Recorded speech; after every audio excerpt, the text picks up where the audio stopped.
ligands through किससे, कौन से बॉन्ड से, through coordinate bond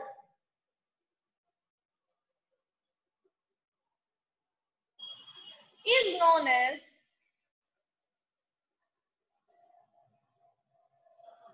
coordination compound.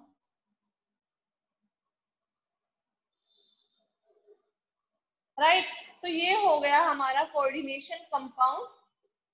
और एग्जाम्पल जो हमने बनाया हुआ है ये NiCO4, जहां पर है ये हमारा सेंट्रल मेटल एटम और ये CO कार्बोनिल ग्रुप है हमारा लिगेंड। अब हम डिफाइन कर लेते हैं कि भैया सेंट्रल मेटल एटम या फिर ये लिगेंड होता क्या है जिसे हम बार बार बोल रहे हैं।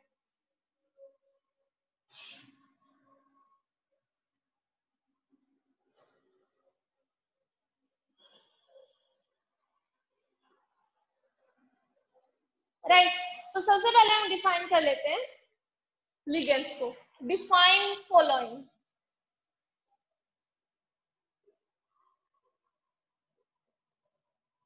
फर्स्ट है लिगेंड, कि भाई लिगेंड होता क्या है। अब लिगेंड आप लोगों को दिखाई दिया, या फिर कोऑर्डिनेट बॉन्ड है। कोऑर्डिनेट बॉन्ड में क्या होता है, एक देने वाला होता है, दूसरा लेने वाला होता है। मेटल के पास तो होंगे वेकेंट ऑर्बिटल्स, तो मेटल तो होगा लेने वाला और लिगेंड क्या होगा, देने वाला। लिगेंड देने वाला है मींस लिगेंड के पास इलेक्ट्रॉन होने चाहिए फॉर द डोनेशन। कौन से electron, loan pair of electron. तो लिगेंड को हम डिफाइन कर सकते हैं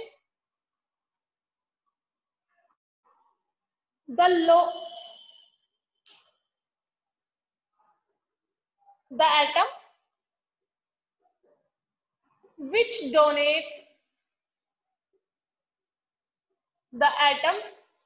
which donate a lone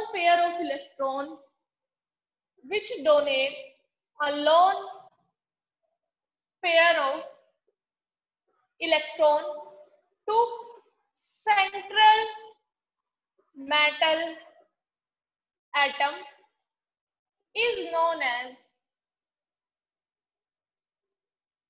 ligand।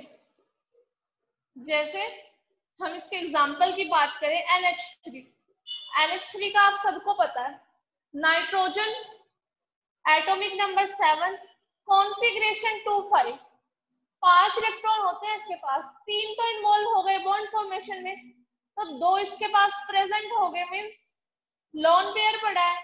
तो ये लोन पेयर किसके लिए है, डोनेशन के लिए अवेलेबल है, तो it will act as an ligand. जैसे अभी अभी हमने लिखा था एक CO, इसी तरह साइनाइड भी सुना होगा आप लोगों ने, Cn negative, negative charge means extra electron है, एक्स्ट्रा इलेक्ट्रॉन है तो अवेलेबल फॉर डोनेशन, तो ये लोन पेयर प्रोवाइड करता है। इसी तरह oxalate C2O4 2 negative, these are the examples of ligands, right?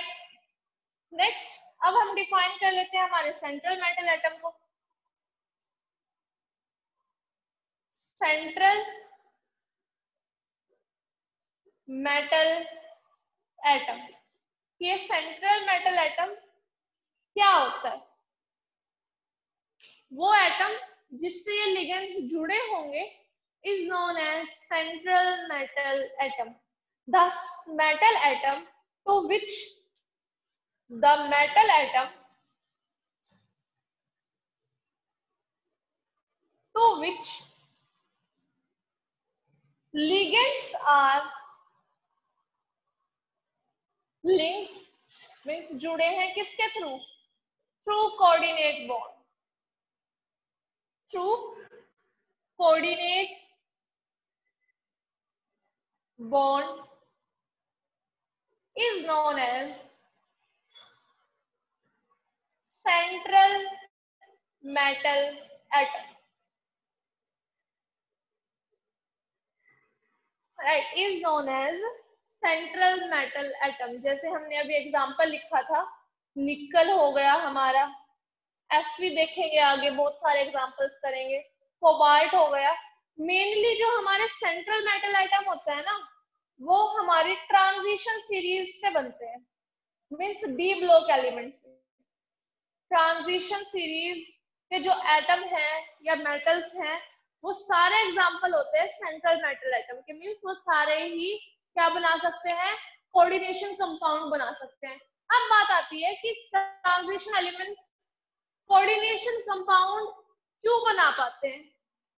Reason is क्योंकि उनके पास वो डी ब्लॉक के एलिमेंट्स हैं, तो उनके पास होते हैं वेकेंट डी ऑर्बिटल्स, उनके पास वेकेंट डी ऑर्बिटल्स होते हैं। तो इसलिए क्या होते हैं उनके पास, they all contain vacant d orbitals. इनके पास क्या होते हैं, वेकेंट डी ऑर्बिटल्स होते हैं, खाली है डी ऑर्बिटल्स, तो they are available to accept the lone pair of electrons provided by ligands. तो कई बार क्वेश्चन आ जाता है कि जो हमारे ट्रांजिशन एलिमेंट्स है, ट्रांजिशन सीरीज है जो, वो ही क्यों कोऑर्डिनेशन कंपाउंड बनाती है और क्यों नहीं बनाते? क्योंकि इनके पास क्या होते हैं, they contain vacant d orbitals, right. अब हम बात करते हैं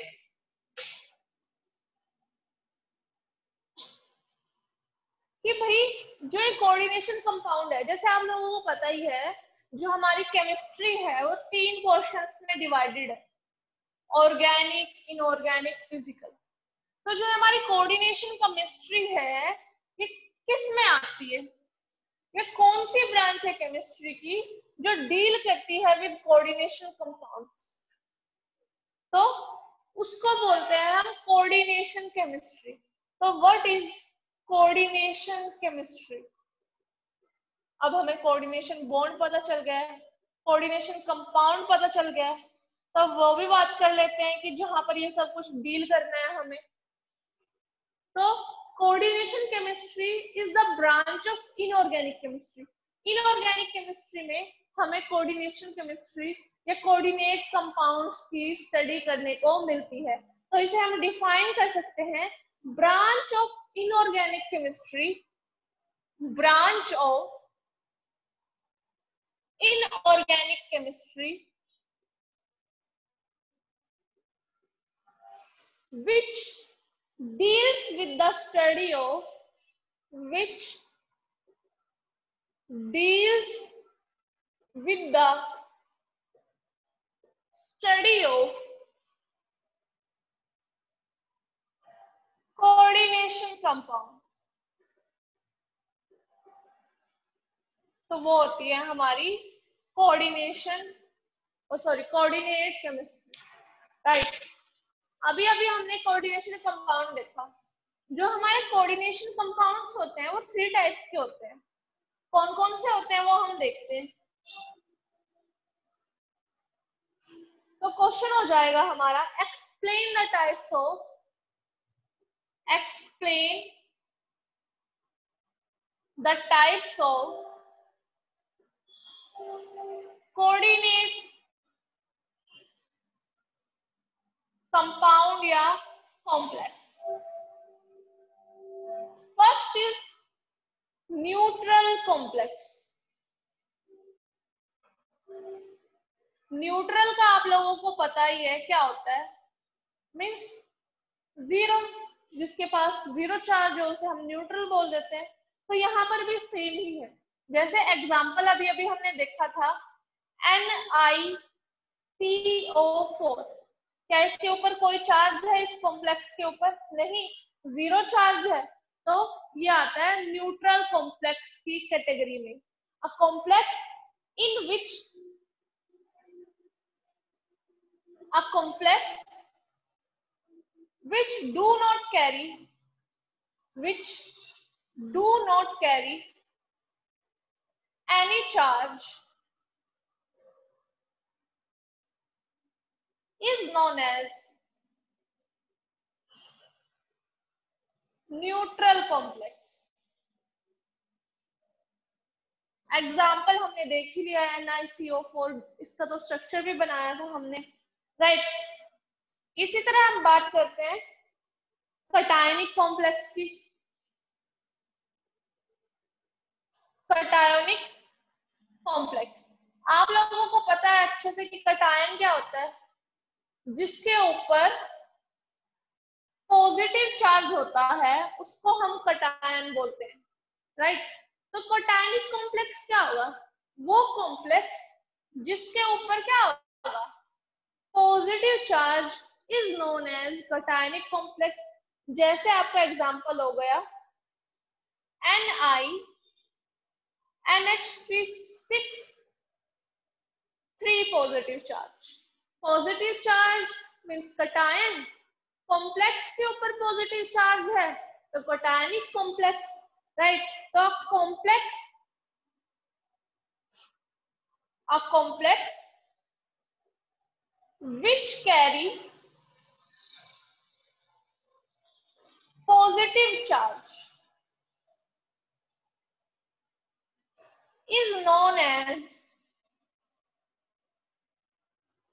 cationic complex।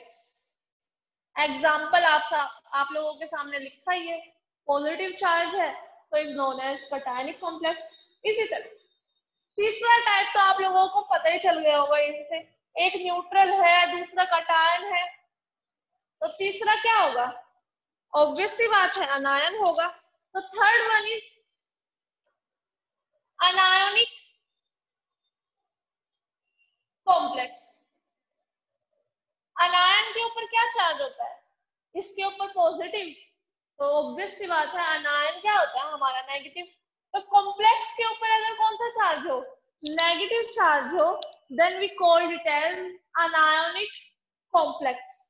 And example is NiCN4 and charge is 2 negative. हमने तीनों कॉम्प्लेक्सेस देखो, किसके देखे हैं, हमारा सेंट्रल मेटल एटम, इसमें भी निकल है, इसमें भी निकल है, और इसमें भी क्या है, निकल ही है, राइट। तो हम लिख सकते हैं अ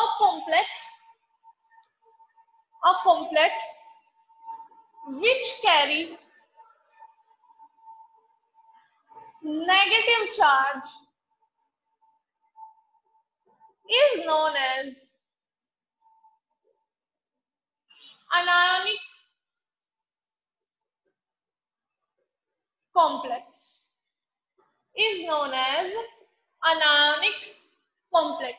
तो हमने कॉम्प्लेक्स के टाइप्स भी देख लिए, ये भी देख लिया कि कॉम्प्लेक्स एक्चुअल में होता क्या है, राइट। अब आगे फर्दर प्रोसीड करते हैं।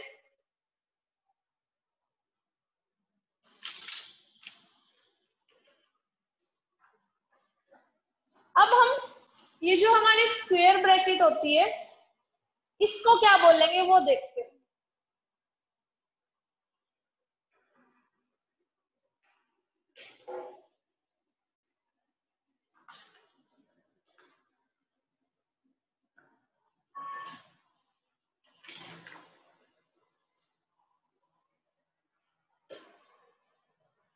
चलो पहले हम थोड़े से लिगेंड्स देख लेते हैं जो हमें जनरली यूज करने हैं, उनका हमें नाम याद करना है और उनके हमें चार्जेस भी याद करने हैं, रटने हैं वो आप लोगों को, ठीक है। और ये जो कोऑर्डिनेशन कंपाउंड चैप्टर होता है हमारा, ये कंपटीशन पॉइंट ऑफ व्यू से भी बहुत इंपॉर्टेंट है। आगे अगर केमिस्ट्री पढ़ोगे तो कोऑर्डिनेशन कंपाउंड आप लोगों को एज सच देखने को मिलेगा। अब हम कोऑर्डिनेशन लिगेंड के टाइप देख लेते हैं। Question is explain the type of ligands. इनको देखने के बाद फिर हम लिगेंड्स को लिखेंगे, उनके नाम लिखेंगे, राइट, और फिर उनको याद भी करेंगे। याद करने का थोड़ा सा तरीका मैं आपको बता दूंगी, बाकी आप कर ही लोगे। अब बात आती है टाइप्स ऑफ लिगेंड्स की। फर्स्ट टाइप होता है हमारे पास monodentate ligand, monodentate ligand, right, या फिर इसे हम बोल देंगे यूनिडेंटेट।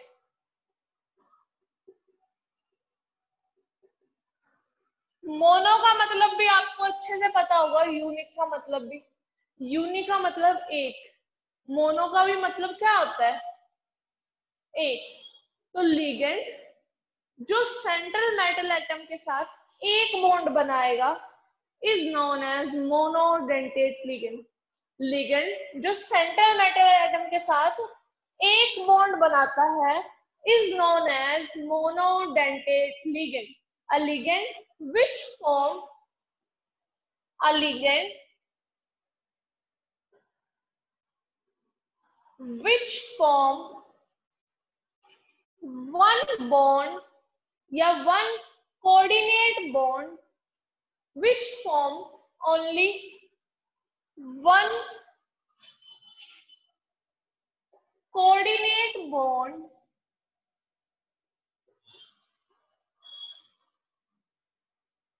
with किसके साथ, central metal atom is known as monodentate या फिर यूनिडेंटेट लिगेंड। जैसे अभी अभी एग्जांपल आपने जो CO4 वाला देखा था, उसमें जो CO था वो एक ही बॉन्ड बना रहा था, तो एक एग्जांपल तो CO हो गया। इसी तरह NH3 होता है, NH3 के पास एक लोन पेयर होता है, तो ये भी कितना बॉन्ड बनाएगा, एक बॉन्ड पेयर बनाएगा। तो मतलब ये है जिसके पास एक लोन पेयर है वो एक बॉन्ड बनाएगा, जिसके पास एक से ज्यादा लोन पेयर्स हैं वो एक से ज्यादा बॉन्ड बनाएंगे, जैसे कि आगे हम देखेंगे। एग्जांपल इसके हो गए ये सब, राइट। इसी तरह हम बात करते हैं डाइडेंटेट लिगेंड की। मोनो की जगह आ जाएगा डाइडेंटेट या फिर हम बोल देंगे बाइडेंटेट।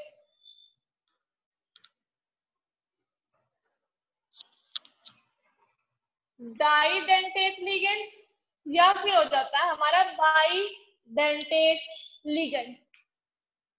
डाई का भी मतलब आप लोगों को अच्छे से समझ में आ रहा होगा, दो। बाई का मतलब भी सेम होता है, कितना, दो। तो अ लिगेंड विच कंटेन, तो इसको हम बोल सकते हैं क्या, इसके पास देने के लिए, जैसे इसके पास एक लोन पेयर था तो एक बॉन्ड था, इनके पास दो लोन पेयर्स होते हैं तो दोनों डोनेट करेंगे तो दो कितने बॉन्ड बनेंगे, दो बॉन्ड बनेंगे। तो a ligand which contain two donor atom, a ligand which contain two donor atom and form two coordinate bonds and form two coordinate bonds with central metal atom is known as didentate ligand। Example हो जाएंगे हमारे, जैसे oxalate, इनके फॉर्मूले से समझाती हूँ मैं आप लोगों को। Answer is sorry example is oxalate, इसको हम OX भी लिखेंगे, राइट। इसका फॉर्मूला होता है C2O4 2 नेगेटिव, कितना चार्ज है, दो नेगेटिव, या फिर अगर हम इसे बनाएं तो COO नेगेटिव, इस तरह बनता है ये। तो एक लोन पेयर यहाँ से या एक बॉन्ड यहाँ से बनेगा, एक बॉन्ड यहाँ से बनेगा, कितने बॉन्ड बन जाएंगे टोटल, दो, तो नोन एज डाइडेंटेट लिगेंड। इसी तरह हम बात करते हैं ENP मीन्स इथाइलिन डाई अमीन की। अमीन ग्रुप NH3 होता है हमारा। इत का मतलब क्या होता है? दो कार्बन, बन गई दो कार्बन हमारी, राइट। क्या बोला है उसने? इथाइलिन डाई अमीन। इथाइलिन का फॉर्मूला क्या होता है? C double bond, right. अब डाई अमीन भी है साथ में, ये रहा NH2 NH2, राइट। इनके पास दोनों नाइट्रोजन, दो नाइट्रोजन है तो दो लोन पेयर ऑफ इलेक्ट्रॉन्स है, दोनों अवेलेबल है फॉर द डोनेशन। तो इनको हम बोल देते हैं क्या? Di dentate ligand. तो C2O4 ये भी कितने लोन पेयर्स प्रोवाइड कर सकता है? हमें दो लोन पेयर्स प्रोवाइड कर सकता है। और EN मींस इथाइलिन डाई अमीन, दोनों ही बहुत इंपॉर्टेंट है, आगे फर्दर बहुत ज्यादा यूज होने वाले हैं इस चैप्टर में। तो दोनों के पास क्या है? दो दो लोन पेयर्स ऑफ इलेक्ट्रॉन। तो ये कितने बॉन्ड फॉर्म कर सकते हैं? दो दो बॉन्ड फॉर्म कर सकते हैं with central metal atom. Therefore category में कौन सी में आएंगे? डाइडेंटेट लिगेंड की, राइट। इसी तरह हमारे होते हैं hexadentate ligand.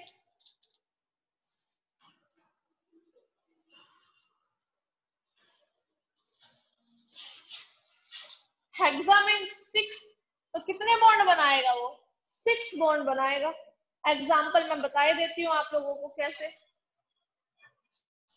Hexa dentate ligand, hexa का मतलब क्या होता है? 6। तो a ligand which form 6 coordinate bond, a ligand which form 6 coordinate bonds with central metal atom is known as hexadentate ligand, right. तो ये किस कैटेगरी में आ गए? हेक्साडेंटेट लिगेंड की। एग्जाम्पल भी देख लेते हैं हम। Example is EDTA4 negative.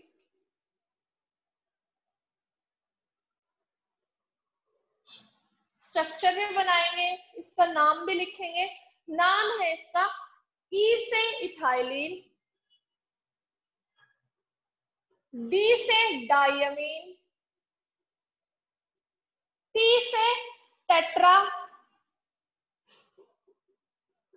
और A से होता है एसीटेटो। तो name is ethylene diamine tetra एसीटेटो। इसका मतलब दो कार्बन से है हमारी, तो 2 कार्बन आ जाएंगी। फिर आएगा हमारा एमीन ग्रुप, दोनों तरफ सेम चलेगा। आगे इसके पास दो लोन पेयर्स, यहां से बन जाएगा। अब लास्ट में लिखा हुआ है एसीटेटो। अब यहाँ पर हाइड्रोजन नहीं जुड़ेगी। अब नाइट्रोजन के साथ नाइट्रोजन दो बॉन्ड बनाएगा, एक बॉन्ड बन चुका है इसका। अब इसके साथ एसीटेट ग्रुप जुड़ेगा जो होता है हमारा CH2 CO negative, CH2 CO negative, same here.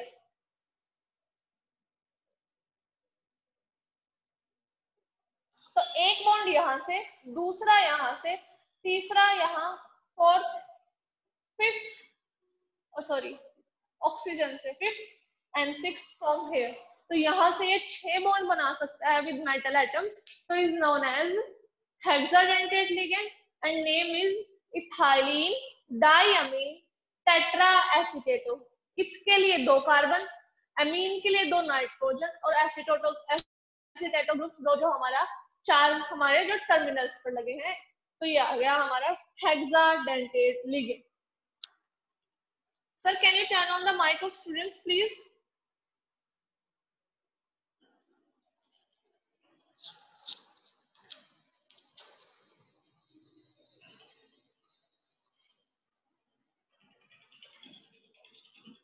Hello.